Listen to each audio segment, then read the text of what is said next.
Cinema industry को हमेशा ही biopic कहानियां आकर्षित करती आ रही है। फिर चाहे वो नेता हो, अभिनेता हो या देश का नाम ऊंचा करने वाला किसी भी क्षेत्र का कोई भी सामान्य व्यक्ति हो, लोगों को मोटिवेट करते करते सिनेमा इंडस्ट्री ने अपने भी पॉकेट भर के रखे हैं। और शायद इसलिए सिनेमा इंडस्ट्री इस जॉनर के ऊपर ज़्यादा ही मेहरबान है। और जब बात देश प्रेम की हो, देश की सेना के पहले फील्ड मार्शल सर मानेकशॉ जी के जीवन का चरित्र चित्रित करना हो, तो अलग ही लेवल का जोश और छाती गर्व से फूल जाती है। राजे जैसी एवरेज से कम फिल्म देने के बावजूद भी डायरेक्टर मेघना गुलजार और अभिनेता विकी कौशल की जोड़ी फिर से इस फिल्म में देखने को मिलने वाली है। जो गलतियां मेघना गुलजार ने राजी इस फिल्म में की थी, शायद ही श्याम बहादुर इस फिल्म में ना देखने को मिली। मगर श्याम बहादुर ये बायोपिक देखते समय आपको अलग ही लेवल का सिनेमा एक्सपीरियंस देखने को मिलता है। हालांकि विकी कौशल इस सच्चे देशभक्त के किरदार में अपना अभिनय कौशल दिखाने में पूरी तरह से जी जान से कोशिश करते हैं और वही फिल्म के लिए मजबूत कड़ी के तौर पे बन जाते हैं। फिल्म में विकी कौशल के साथ साथ सानिया मल्होत्रा और फतिमा शेख जैसी अभिनेत्री भी काम कर रही है। सिनेमाघरों का हाल देखा जाए तो फिल्म की एडवांस बुकिंग अब तक की अच्छी कही जा सकती है। विकी कौशल किसी भी हीरो की तरह राजविंडा नहीं दिखता है, लेकिन उसका कैमरे के आगे का स्टेट ऑफ प्रेजेंस आपको सच में प्रभावित कर जाएगा। और सच में जब से विकी कौशल की उरी ये फिल्म हमने देखी थी, हम उनके अभिनय के ज़बरदस्त फैन हो गए थे। और शायद यही एक वजह है कि विकी ने अपने अभिनय से श्याम बहादुर इस फिल्म को बचाया नहीं बल्कि ऊपर उठाया है। डायरेक्टर मेघना गुलजार ने राजी जैसा इस फिल्म में कितना भी रायता फैलाने की कोशिश की हो, लेकिन श्याम मानेकशॉ जी का जीवन चरित्र और विकी कौशल की अभिनय क्षमता के आगे ये सभी बातें कुछ भी मायने नहीं रखती है। तो दोस्तों, कहानी एक ऐसे श्याम बहादुर की है जो पहले ही प्रयत्न में अपने कर्तव्यगारी से फील्ड मार्शल की पोस्ट पे गया था।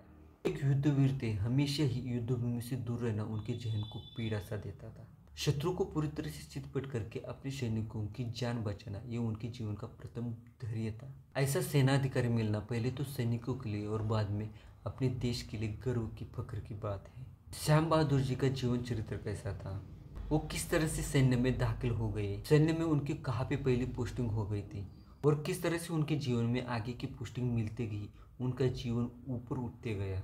वो युद्ध पे जाने से पहले किस तरह से प्रिपरेशन करते थे, अपने भाषण से सैनिकों के मन में किस तरह से जोश भर देते थे, उत्साह भर देते थे। ये सभी बातें फिल्म में बहुत ही बढ़िया तरीके से दिखाई गई है। ये सभी बातें देखकर ही हमारे मन में अपने देश के वॉर हीरो के प्रति सम्मान बढ़ता रहता है। जब मैंने पहली बार इस फिल्म का ट्रेलर देखा था, डायरेक्टर मेघना गुलजार पे तरस खाते हुए मैंने कहा था कि शायद ही ये राजे जैसा इस फिल्म का हाल ना बना दे। इस साल में जितने भी फिल्मों के मैंने ट्रेलर देखे, उनमें श्याम बहादुर इस फिल्म का ट्रेलर बहुत ही बढ़िया लगा। लोगों की ओर हमारी इस ट्रेलर ने बहुत ही अपेक्षा बढ़ा दी थी। जिस तरह से फिल्म की शुरुआत होती है, इन सभी अपेक्षाओं का भार जमीन पे गिर ही जाता है। फिल्म की शुरुआत इतनी हल्की होने के कारण फिल्म से आप इतनी जल्दी कनेक्ट ही नहीं कर पाते हो, लेकिन जैसे जैसे फिल्म इंटरवल की तरफ बढ़ती है, श्याम बहादुर इस किरदार के प्रति आपको कुतूहल उतना ही बढ़ता जाता है। श्याम बहादुर का सेकंड हाफ पहले हाफ से बहुत ही बढ़िया और बेहतर देखने को मिलता है। शायद यही एक वजह है कि लोगों को ये फिल्म थोड़ी थोड़ी ही सही लेकिन पसंद आ रही है। फिल्म के ट्रेलर रिव्यू में भी मैंने कहा था, इस फिल्म को और भी बेटर बनाने के लिए अगर रिसर्च की जाती तो और भी फिल्म बढ़िया बन जाती। इस फिल्म के बॉक्स ऑफिस कलेक्शन के ऊपर जो मार पड़ी है वो सिर्फ श्याम बहादुर इस किरदार के ऊपर किए गए कम रिसर्च के कारण ही पड़ी है। श्याम बहादुर के ऊपर का ज़्यादा से ज़्यादा मटेरियल यूट्यूब पे भी देखने को मिलता है और ये फिल्म इससे अलग और क्या दिखाती है।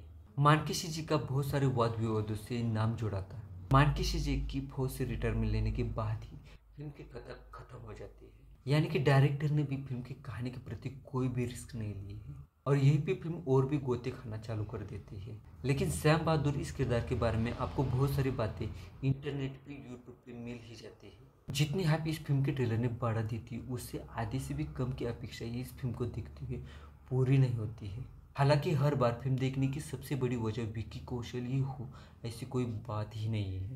विकी कौशल ने अपने जबरदस्त अभिनय से इस फिल्म को एक अलग ही ऊंचाई पे लाकर रख दिया है। इस फिल्म में विकी कौशल नहीं, श्याम बहादुर ही देखने को मिलते हैं। श्याम मानेकशॉ जी की बॉडी लैंग्वेज को विकी कौशल ने बहुत बढ़िया तरीके से हैंडल किया है। डायलॉग डिलीवरी भी बहुत ही बढ़िया रही है।